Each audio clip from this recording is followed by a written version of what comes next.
TMC को घुसपैठिए इसलिए पसंद है क्योंकि वो इनके पक्के वोट बैंक है।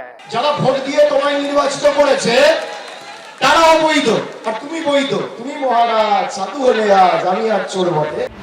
দিনক্ষণ ঘোষণা না হলেও বেজে গেছে বিধানসভা ভোটের দামামা। চলছে নানা জল্পনা, নানা দাবি, তাল ঠোকাঠুকি। আর তার বেশিরভাগ জুড়েই রয়েছে এসআইআর। আর সেই এসআইআর শুনানি পর্বে বিভিন্ন জায়গা থেকে সামনে আসছে হয়রানির অভিযোগ। প্রতিদিন নানা জায়গা থেকে ক্ষোভ বিক্ষোভের ছবি সামনে আসছে। এই প্রেক্ষাপটে শনিবার মালদার পর রবিবার সিঙ্গুরের সভা থেকে ফের অনুপ্রবেশ ইস্যুতে তৃণমূলকে একহাত নিলেন প্রধানমন্ত্রী। टीएमसी सरकार पश्चिम बंगाल की, देश की सुरक्षा के साथ भी खिलवाड़ कर रही है। टीएमसी यहां घुसपैठियों को भांति भांति की सुविधाएं देती है। घुसपैठियों को बचाने के लिए धरने प्रदर्शन करती है। केंद्र सरकार टीएमसी सरकार को बार बार चिट्ठी लिख रही है कि बंगाल के बॉर्डर पर फेंसिंग लगानी है, इसके लिए जमीन चाहिए। लेकिन टीएमसी को कोई फर्क नहीं पड़ता।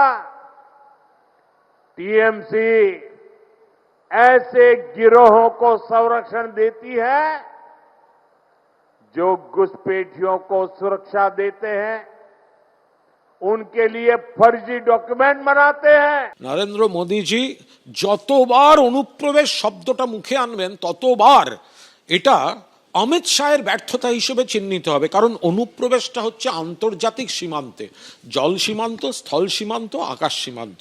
যদি একজনও বিদেশি লোক ঢোকে অবৈধভাবে তাহলে সেটা বিএসএফ, স্বরাষ্ট্র মন্ত্রক, কেন্দ্রীয় এজেন্সি, স্বরাষ্ট্র দপ্তর, অমিত শাহর ফেলিওর। সিঙ্গুরে দাঁড়িয়ে প্রধানমন্ত্রী বলেন, অনুপ্রবেশকারীদের চিহ্নিত করে তাদের ফেরত পাঠাতে হবে। घुसपैठ को भी पूरी तरह रोकना होगा। और जो लोग बीते दशकों में फर्जी कागज बनाकर यहां घुल मिल गए हैं, उनकी पहचान करके उन्हें उनके देश वापस भी भेजना होगा। ये काम आपका एक वोट कर सकता है, आपके वोट की ताकत है। आपका वोट ये सारे सपने पूरा करा सकता है। আমাদেরকে বাংলাদেশি বলা না, জোর জবরদস্তি বাংলাদেশে পাঠিয়ে দেওয়া। দশকের পর দশক, কেউ 50 বছর, কেউ 60 বছর, কেউ 70 বছর, কেউ 100 বছর ধরে এই মাটিতে রয়েছে, তাকে আজকে লাইনে দাঁড়িয়ে নাগরিকত্বের প্রমাণ দিতে হচ্ছে। এদেরকে দেখাতে হবে, বোঝাতে হবে যে বাংলার ক্ষমতা কি। আমরা নাকি ঘুষপেটিয়া, আর উনি হচ্ছেন দেশের নাগরিক। আরে আমরা যদি অবৈধ হই তাহলে তো নরেন্দ্র মোদী অবৈধ, অমিত শাহ অবৈধ।